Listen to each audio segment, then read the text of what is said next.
Craig, my stepfather, persisted, drink up, it will alleviate your anxiety. He handed me the travel mug, his gaze fixed on me. The coffee had an unpleasant aroma, characterized by a sharp metallic edge and a bitter taste that caused my stomach to convulse in protest. I am Andrew Bishop, a 26-year-old resident of Missoula, Montana, where I continue to reside with my mother and stepfather. It was not optimal, but I had been saving every penny since graduation, constructing a portfolio, and had finally secured an interview for a marketing coordinator position at Granite Peak Outfitters, the outdoor deer company I had aspired to work for since my first year of college. Craig's gaze penetrated my body as I adjusted my tie.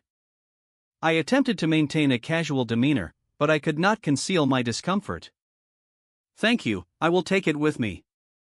The weight of the mug was unnaturally weighty in my hand. Craig's posture was rigid as he rested against the kitchen counter, his arms crossed. I would prefer that nothing impede your progress on this significant day. The words were sufficient to provide encouragement, however, his irises did not meet his smile. That was Craig in a nutshell, a contractor who had transitioned to a self-proclaimed realist. He had married my mother 4 years ago and had never failed to remind me of his dismissal of my career choice.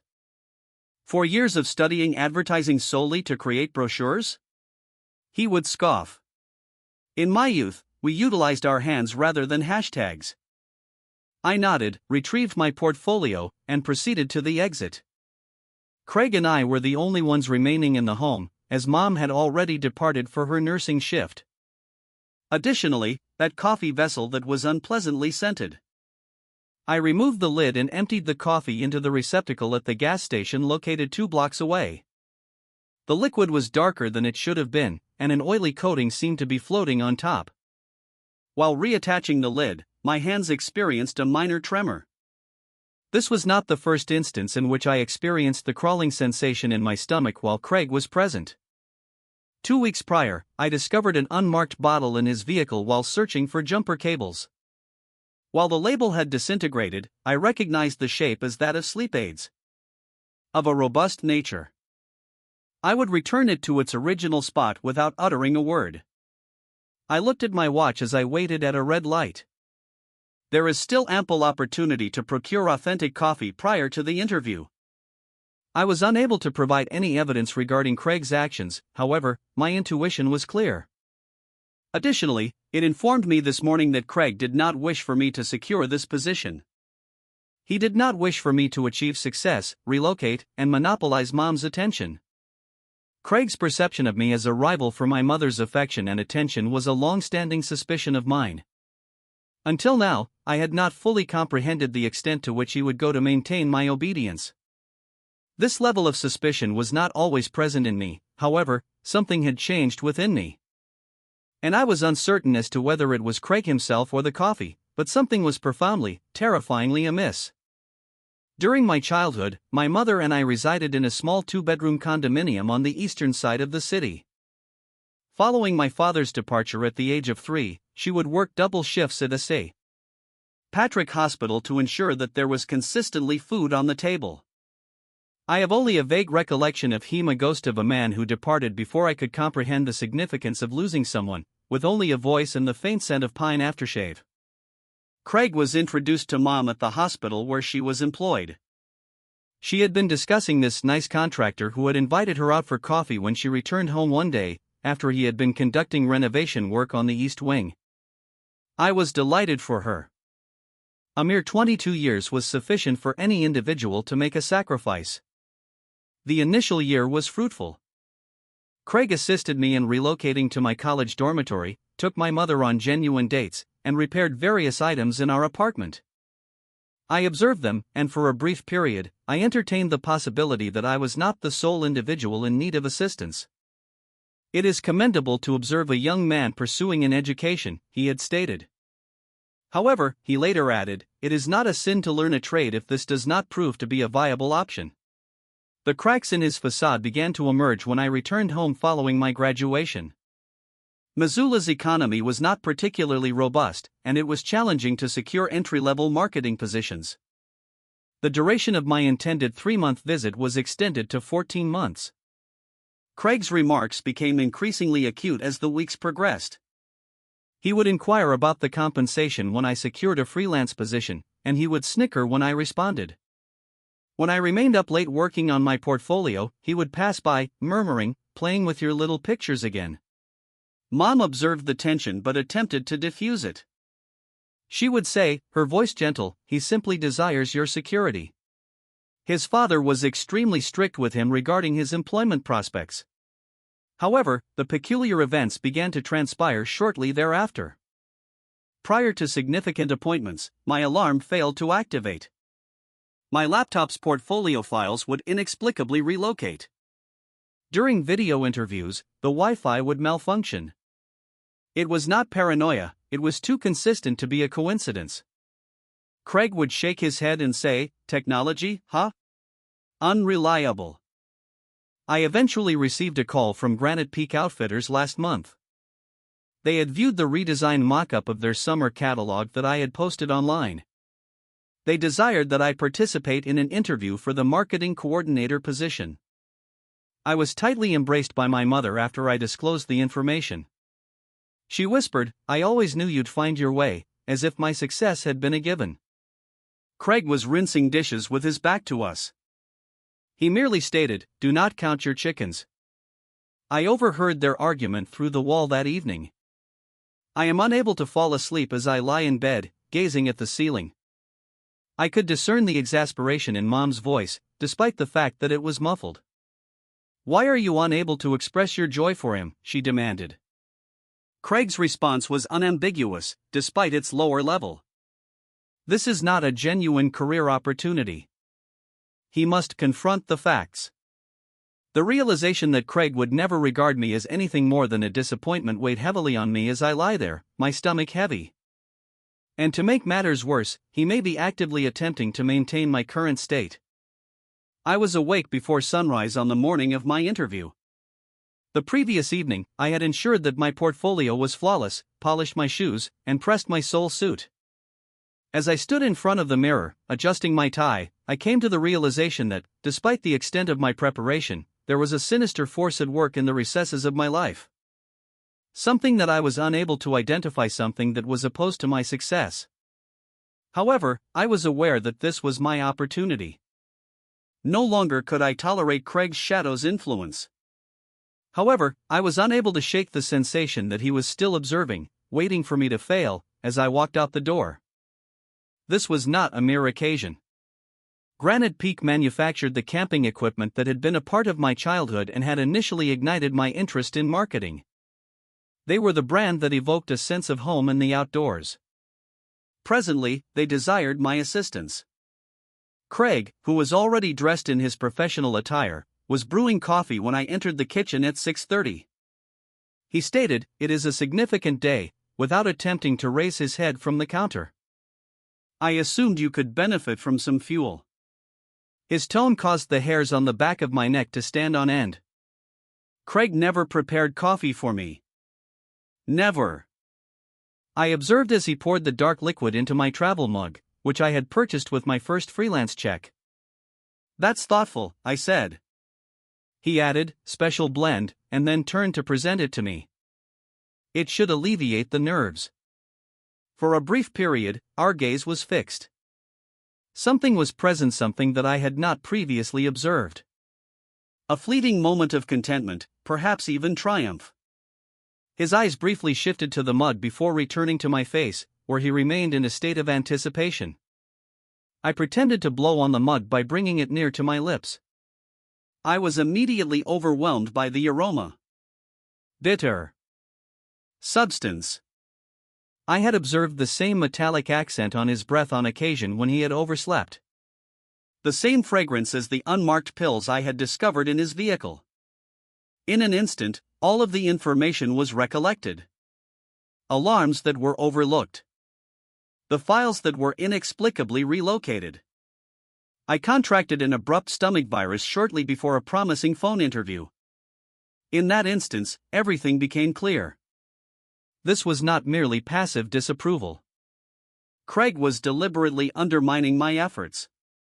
I forced a sense of tranquility that I did not possess, and I smiled. "I will take it with me," I replied, as I made my way toward the exit. A peculiar sense of clarity flooded over me as I exited the building, mug in hand. Absence of rage. Remain calm. Simply clarification. Craig required no proof from me. I was already aware of his capabilities. Now, I was certain of the course of action I needed to take. I proceeded to the gas station, which was situated 2 blocks away, and disposed of the coffee into the garbage. I observed the oily liquids absorb into the crumpled napkins and fast food wrappers. I sat in the Granite Peak lobby, sipping a plain black coffee that I had purchased from the cafe across the street. 30 minutes later, I was not perusing my portfolio, which was open on my lap. Rather, I was mentally organizing each occurrence from the previous year, recognizing them as interconnected dots rather than as isolated instances of misfortune. I stood up with a greater sense of determination than I had experienced in months when the interviewer called my name. This was no longer solely about employment. This was an attempt to establish a point. To myself. Craig. To all of the universe. The interview itself transpired in a concentrated blur. I articulated my concepts for their spring campaign, demonstrated mock-ups that I had developed, and responded to their inquiries with a level of assurance that astounded me. I contemplated the coffee once more as I drove home 3 hours later, with a job offer and a start date. Regarding Craig's observation of me, he anticipates that I will consume the beverage. I was not incensed. I was satisfied. The game between us had concluded, and only one of us was aware of it. I emerged from the front door that evening, still euphoric from receiving the job offer. The initial salary was commendable, and benefits were provided after 90 days. However, the most significant benefit was the opportunity to demonstrate my capabilities at a company that I held in high regard. I was already mentally packing my luggage and determining the speed at which I could acquire my own residence. The sound of retching halted me in my tracks. Craig was slouched on the living room sofa, with a plastic bucket resting between his knees. His forehead was drenched in sweat, and his visage was paler than usual. My coffee mug, which was empty, was placed on the end table adjacent to him. Upon recognizing me, he raised his head, his pupils narrowing. He murmured, wiping his mouth with the back of his hand. I stated, "I have secured the position," while maintaining a neutral tone of voice. "Commence on Monday." There was a moment when his expression changed. Surprise, followed by something more sinister. He nodded and once more bowed over the bucket. My mother emerged from the kitchen with a look of apprehension on her face. "Andrew, you have returned home. Just how did it transpire?" I was unable to suppress the pride that was erupting in my voice as they extended the offer to me on the spot. She tightly embraced me. "That is truly amazing. I was aware that you were capable of accomplishing it." Craig was observed by me from behind her. He was not gazing at us, rather, he was fixated on the floor. "What transpired with him?" I inquired, attempting to distance myself from my mother. She suggested that she might have contracted food poisoning, as she lowered her voice. "He has been unwell for the entirety of the day and is unwilling to disclose any further information." All day, I repeated the same thing. "Ever since when?" "Since the morning, immediately following your departure." He declared that he was in good health, but he abruptly fled for the restroom. "It has been that way for hours." I slowly nodded, the pieces settling into their proper positions. Craig presumably drank the special batch of coffee that he had prepared for me after I had left. I sat at my desk that evening and opened the small drawer where I had stored the unmarked bottle I had discovered in Craig's truck weeks earlier, after his mother had retired to bed and Craig had finally ceased vomiting long enough to fall asleep. When I discovered it, I removed it and replaced it with an identical empty container. Insurance, although I was unaware of its purpose at the time. The powdery residue I had observed at the bottom of the mug was consistent with the small white tablets inside, despite the fact that the label had worn off. Crushed slumber aids, combined with an additional substance. Enough to prevent an individual from attending a critical interview. Perhaps their strength is sufficient to create the impression that they are impaired. Indeed, inebriated. Craig refrained from making eye contact during breakfast the following morning. Although his appearance improved, he continued to move with caution, as if his stomach was delicate. "Is your condition improving?" I inquired while pouring myself a bowl of cereal. "Fine," he muttered, his gaze remaining fixed on his phone. I responded favorably. "I have a few apartment listings to review today. I must secure my own residence prior to commencing my new position." He abruptly raised his head. "Have you already done so?" "Yesterday, you received the offer." "There is no reason to waste time," I declared.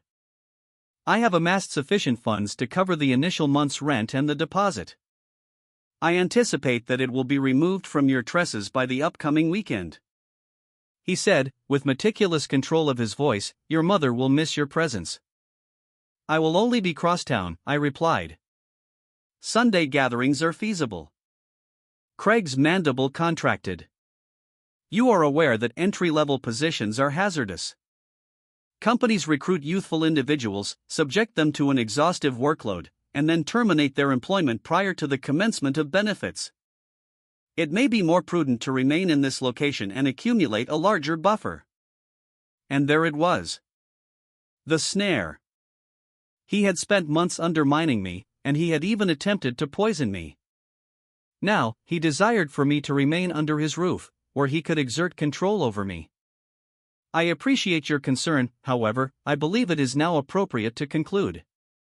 I discovered a studio apartment that was reasonably priced 10 minutes from Granite Peak's offices that afternoon. The landlord was impressed by my employment prospects and promptly authorized my application. I immediately executed the lease, depositing the sum of money that I had been preserving for nearly a year." Craig was repairing his vehicle in the garage when I arrived home.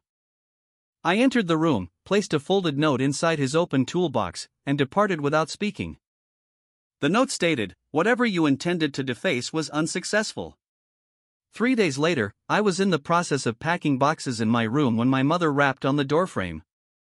Her eyes were red-rimmed, and her visage was drawn. "Could we engage in conversation?" Sitting on the side of my bed, she inquired. Setting down the volumes I had been stacking, I nodded. She began, her voice unnaturally steady. "Craig told me something this morning. He claimed that you had been antagonistic toward him and that you left a menacing note in his toolbox." I took a seat next to her. "Did he disclose the contents of his coffee on the day of my interview?" Her brow furrowed. "What do you mean?" "The coffee he prepared for me that morning, the one that caused him to become ill after he consumed it." Mom's hands were contorted in her lap. "He stated that the diner was the source of the food poisoning." "He did not visit any diner that morning, Mother. He was present, preparing a unique blend of coffee for me." I proceeded to my desk and extracted the pill vial that was unmarked, placing it in her hand. "This was discovered in his vehicle several weeks ago. The same substance was crushed into that coffee." She gazed at the bottle and then at me. "Andrew, that is a grave charge. Consequently, I have maintained my silence. I am unable to demonstrate that it was deliberate." "Then, what is the reason?" I interrupted because it is not the first time. Prior to interviews, my alarm clock is reset. My laptop is experiencing file disappearances. During video conversations with prospective employers, the Wi-Fi intermittently malfunctions. Mother's countenance was acrimonious. "He would not," but her voice was lacking in conviction. "At first, I believed it was simply censure. That he did not respect my career decision. However, it extends beyond that." Mom abruptly stood and began to pace the compact room. "This is illogical. Craig has consistently prioritized our welfare." I whispered, "Perhaps for you. However, I am a competitor. I have consistently been." She halted and fixed her gaze on me. "What constitutes competition?" "Your attention is requested. I appreciate your respect. Even your money." She repeated, "My money." I had initially opposed engaging in this dialogue, however, I was unable to refrain once we had initiated it. Have you recently reviewed your savings account? Or your retirement fund? Her expression conveyed all the information I required. For months, I had harbored suspicions that Craig was gradually draining his savings. He did not require the new instruments. The fishing excursions with friends. Despite working fewer hours, he consistently maintained a sufficient amount of currency. When was the last time you actually viewed a bank statement, Mother? She reclined on the bed. Craig is responsible for billing. He asserts that it causes him excessive tension. Her voice was scarcely audible. How did you acquire this information? Last month, I received a notice from the bank in the mail. I am aware of your meticulous financial management, despite the fact that your account was overdrawn. It was illogical. The silence between us was prolonged. Mom finally glanced up, her eyes now clearer and more determined. She requested that you provide me with all the necessary information. I organized everything over the course of the subsequent hour. The patterns of sabotage. The money that is absent. Craig's consistent use of plausible justifications to isolate her from her peers. How he had been actively undermining the promising opportunities while steering me toward dead-end opportunities.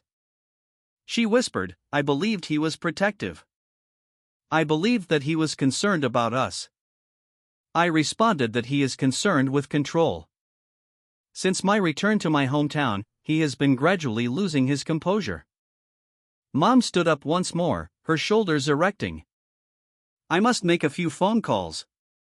To the financial institution. Perhaps to an attorney. I nodded, feeling a sense of relief flood over me. I had anticipated abandoning her. To evade Craig's manipulation while being aware that she was still under its influence. At this time, her pupils were at least open. She inquired about your property. What is the date of your move-in? I replied, Saturday. However, it is unnecessary for me to do so. She interrupted, her voice more powerful than it had been in years. Yes, you do.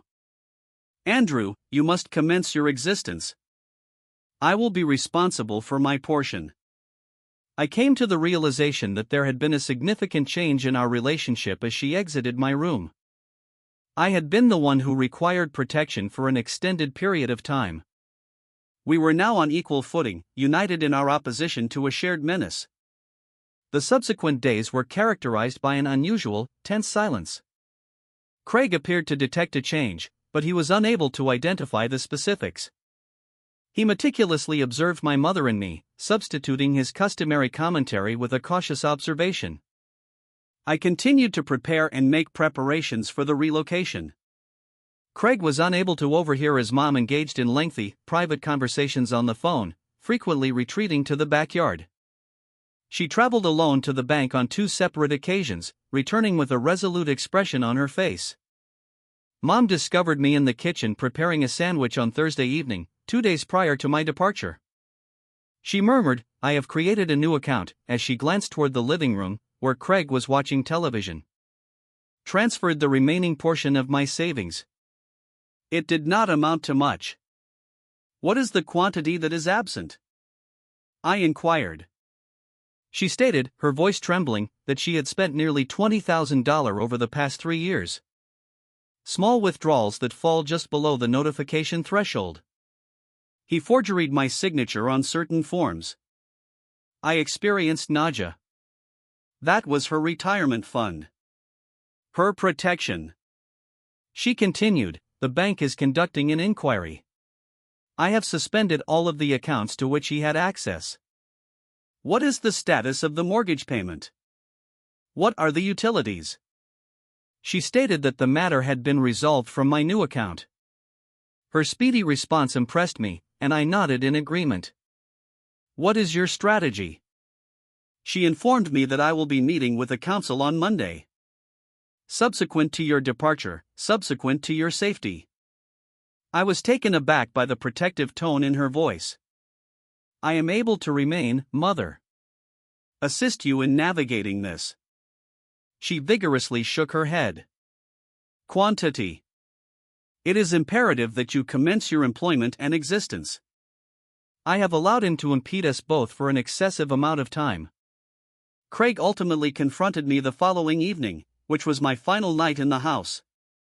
I was in the process of loading crates into my vehicle when he entered the garage with a beer in his hand. He said, leaning against the doorframe, "So you are truly engaging in this activity." Departing to engage in outdoor activities with the group. Closed the trunk. This is a favorable opportunity. You are aware that your mother is distressed and believes that you are neglecting her. The manipulation was so transparent that I could identify it from a distance. In reality, she expressed her pride in me. Craig's pupils contracted. This week, both of you have behaved differently, engaging in muttering and making phone calls. I shook my head. I have been preoccupied with the relocation. He advanced toward the object. I observed the note you placed in my toolbox. You believe that you are smart, don't you? I replied, I am simply observant, as I met his gaze. His voice trailed off as he spoke. You are aware that jobs are frequently cancelled. Particularly for individuals who are unreliable, who fail to attend, or who arrive late. Deficient. The threat hovered in the air between us. I felt a fleeting sensation of the old fear, but I managed to put it aside. I concurred that it would be regrettable. It is nearly as regrettable as an investigation into forged withdrawal papers by a financial institution. I observed the pigment evaporating from his face.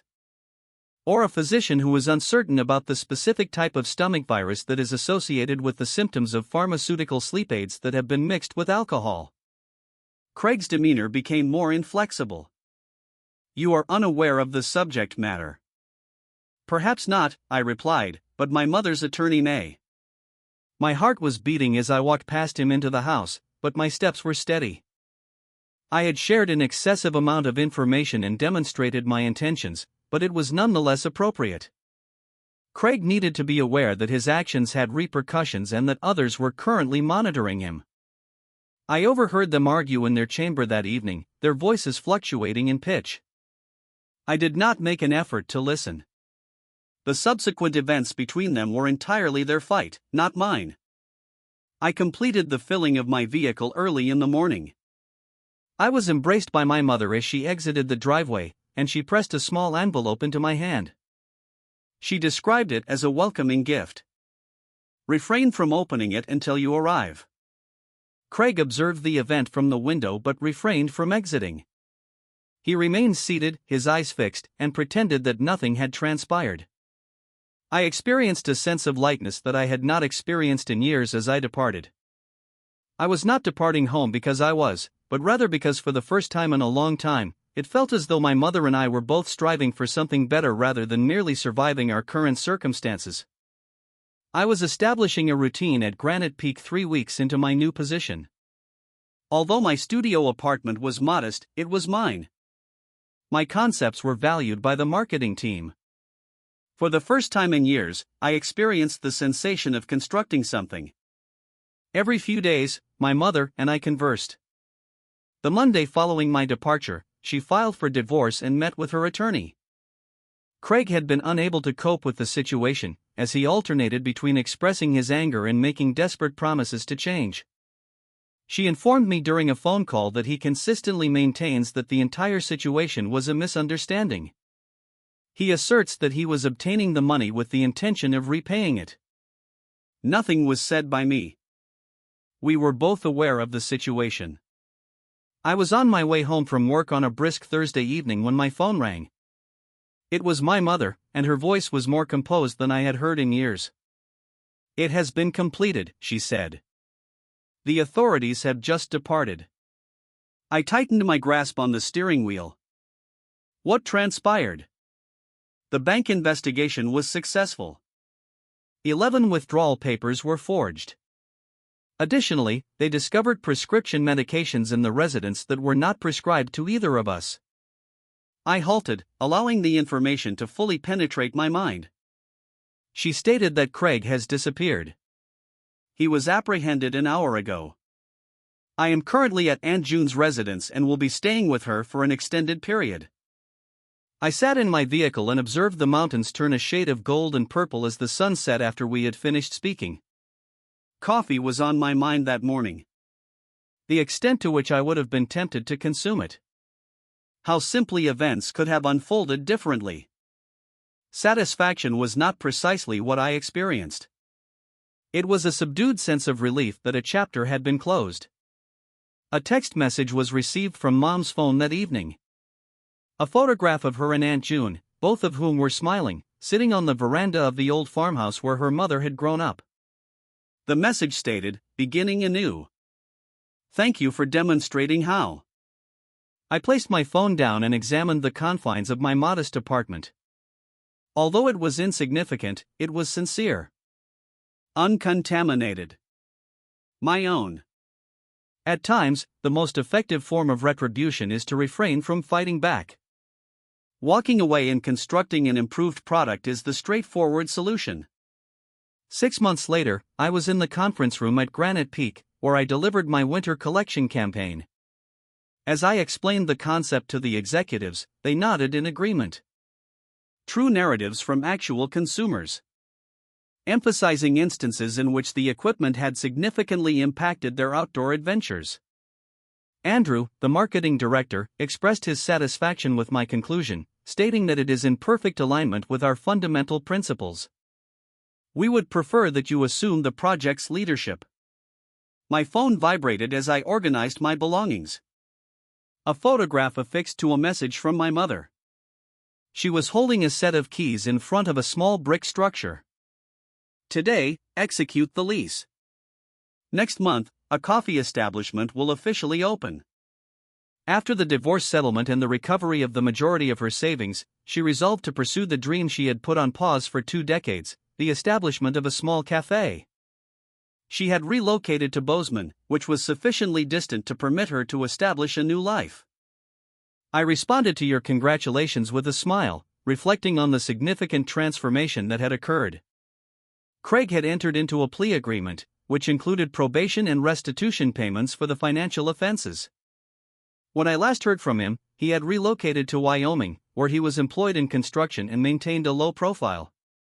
I ascended to the ridge that provided a panoramic view of Missoula that evening. The atmosphere was characterized by the pungent aroma of pine and the impending snowfall. Upon locating a flat rock, I sat down to observe the valley that stretched out below me. As twilight settled, the lights began to twinkle. I reflected on the bitter coffee, the silent conflicts, and the quiet determination that had been necessary to break free. I was not only influenced by Craig, but also by doubt and the conviction that I should accept less than I was meriting. Occasionally, victory is not accompanied by a clamor. It occasionally murmurs in the quietest of moments.